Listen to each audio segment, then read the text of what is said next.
Bonjour mes bien-aimés de la Rocade.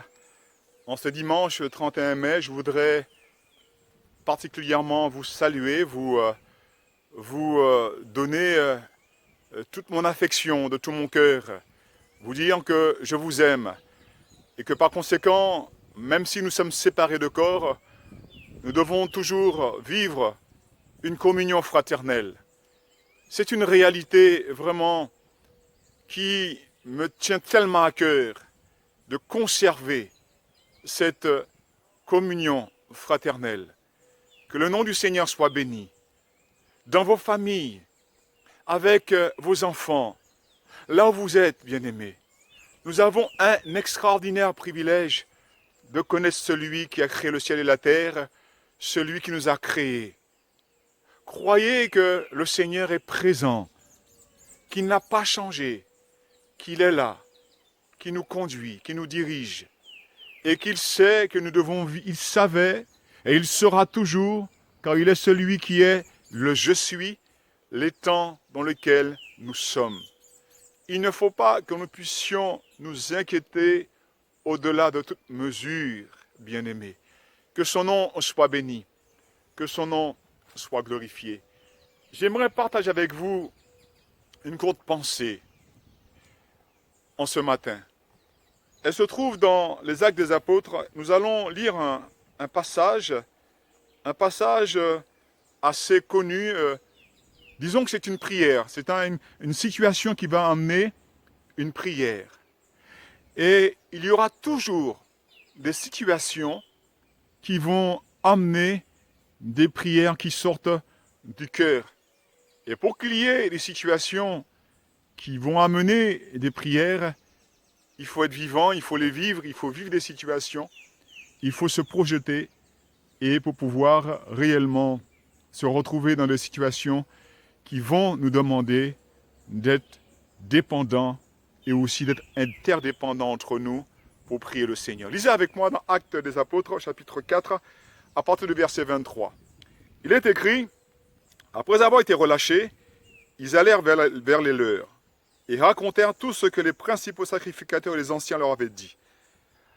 Lorsque ils eurent entendu, ils élevèrent à Dieu la voix tous ensemble et dirent, Seigneur, toi qui as fait le ciel, la terre, la mer et tout ce qui s'y trouve, c'est toi qui as dit par le Saint-Esprit, par la bouche de notre Père, ton serviteur David, pourquoi ce tumulte parmi les nations et ces vaines pensées parmi les peuples?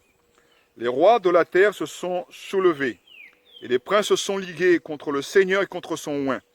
En effet, contre ton saint serviteur Jésus, que tu as oint, Hérode et Ponce Pilate se sont ligués dans cette ville avec les nations et avec les peuples d'Israël pour faire tout ce que ta main et ton conseil avaient arrêté d'avance. Et maintenant, Seigneur, vois leurs menaces et donne à tes serviteurs d'annoncer ta parole avec une pleine assurance en étendant ta main pour qu'il se fasse des guérisons, des miracles et des prodiges par le nom de ton saint serviteur Jésus.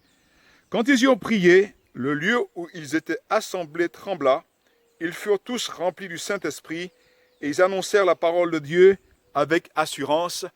Et nous pouvons dire Amen. Voilà l'Église en action. L'Église dans sa mission aura besoin toujours d'invoquer et de prier devant les difficultés. Voyez-vous, je me trouve ce matin dans un lieu, dans la nature bien sûr, c'est une joie. Et voyez-vous, cette nature est desséchée parce que depuis quelque temps, il n'a pas plu. Et c'est vrai que la sécheresse a vraiment frappé les arbres et même on se retrouve avec tous ces bois desséchés, ces feuilles mortes, et il ne pleut pas encore. Mais si nous revenons au même endroit dans quelques semaines, nous verrons que la nature, la pluie, aura apporté un rafraîchissement, aura apporté un nouveau cycle, une nouvelle saison. Nous sommes dans une saison particulière, du moins de l'Église du XXIe siècle. Depuis à peu près 3 mois, nous ne nous sommes pas rencontrés physiquement, mais nous sommes efforcés de garder la communion fraternelle. Ce matin, j'aimerais te dire que nous formons un peuple. Et à cause de cela, Dieu, dans sa grâce, dans son amour, nous a réunis ensemble en ayant un même esprit.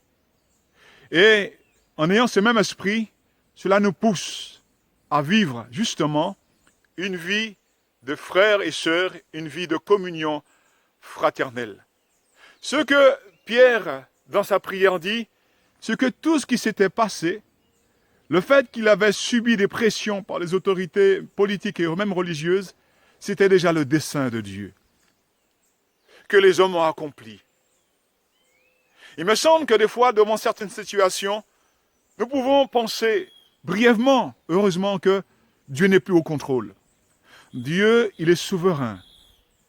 Il est dit que tout ce qu'ont fait les hommes, c'était que le dessein de Dieu avait prévu d'avance. Par conséquent, je remettrai cette saison dans laquelle nous sommes, l'Église se trouve, comme étant dans le dessein de Dieu. Il est souverain. Il fait ce qu'il veut. Il est dans le ciel. Je voudrais te dire que ce matin, Dieu, dans sa grâce, te dit, il faut que tu puisses réaliser le rôle, la mission de l'Église sur cette terre. La parole de Dieu nous dit que l'Église, c'est l'appui et la colonne de la vérité sur terre.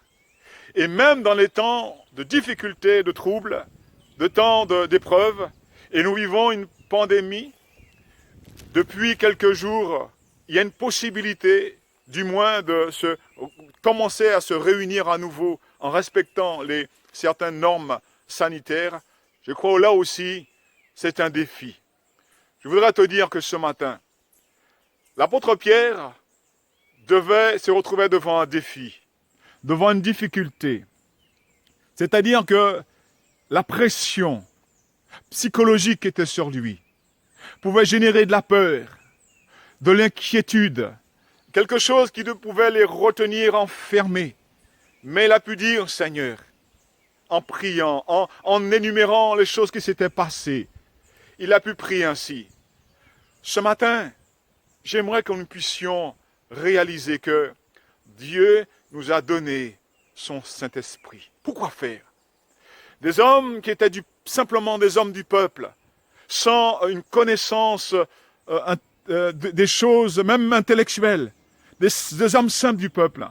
À un moment donné, ce qui a marqué la différence, c'est qu'il y a eu la Pentecôte.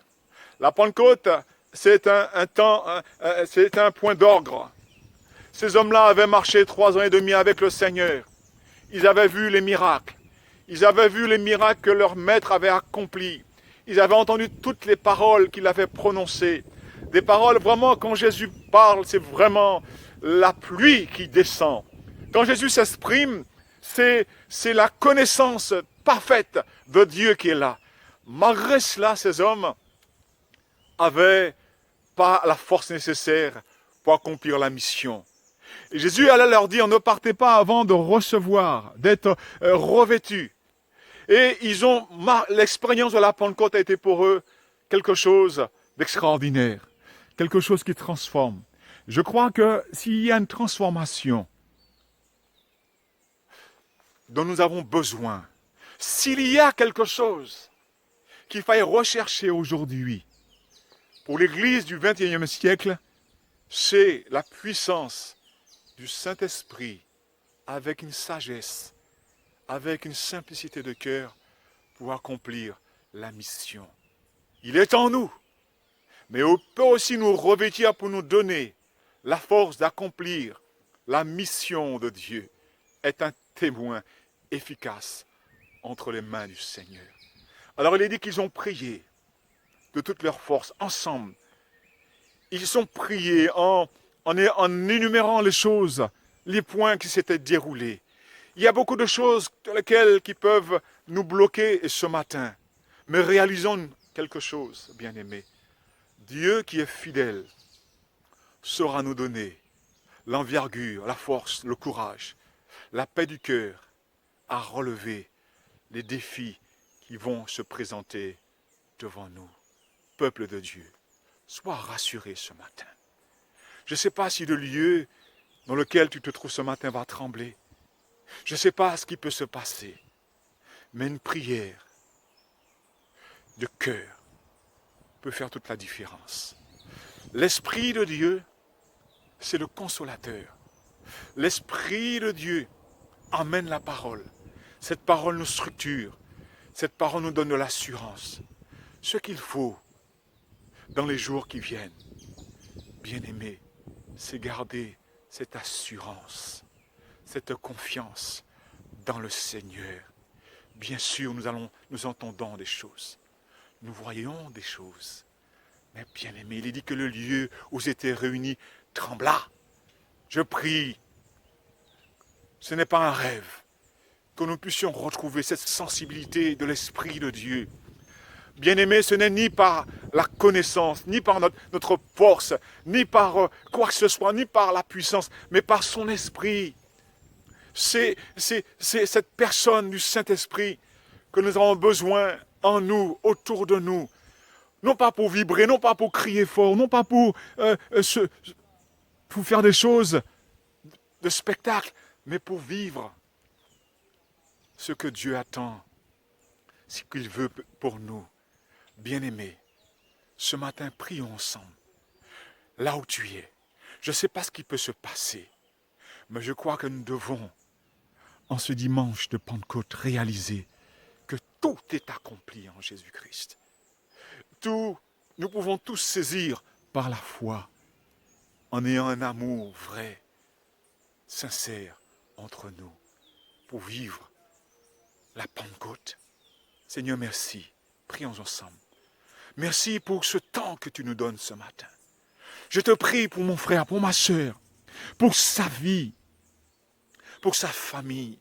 Ensemble, nous sommes l'Église de Dieu.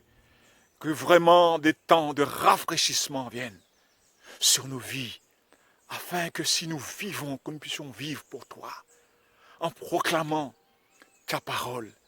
Seigneur, que non seulement le lieu où nous sommes, je ne sais pas si ça peut trembler, mais nous fais-nous sentir ta présence. Envoie encore ta pluie, afin que nous soyons remplis du Saint-Esprit pour accomplir, Seigneur, notre mission, notre tâche. Seigneur, que ta grâce, en ce dimanche de Pentecôte, puisse encore nous accompagner, nous diriger. Envoie ta pluie. Comme je sais, tu tiens les temps entre tes mains. Même que cette terre desséchée est là encore ce matin, ces feuilles mortes. De telle sorte, lorsque nous allons revenir dans quelque temps, nous verrons que ce lieu, la verdure aura repoussé. Seigneur, que ta vie puisse couler en nous ce matin. Je te le demande de tout mon cœur et tends tes mains, qu'au nom de Jésus-Christ, justement, que nous puissions être ces témoins qui, de ta grâce, voient la gloire de Dieu pour consoler, pour apporter des temps de rafraîchissement sur tous ceux qui sont. Seigneur Jésus, apporte des temps de rafraîchissement, des temps de renouvellement, par lesquels nous serons renouvelés dans notre être intérieur. Renouvelle les forces physiques, morales et spirituelles de tous ceux, toutes celles qui en ce matin regardent vers toi. Merci Seigneur, de tout mon cœur, Père, dans le beau nom de ton Fils bien-aimé Jésus-Christ. Amen et Amen. Gloire à Dieu. Voilà, bien-aimés, que le Seigneur nous bénisse ensemble, que sa grâce continue à nous envelopper, que la paix de Dieu, que vraiment la communion du Saint-Esprit, que tout ce qui contribue à ce que nous puissions vivre cette vie de famille de Dieu, puisse nous donner encore ce matin à espérer et à mettre notre confiance dans le Seigneur. À très bientôt, bien-aimés. Bon dimanche de Pentecôte.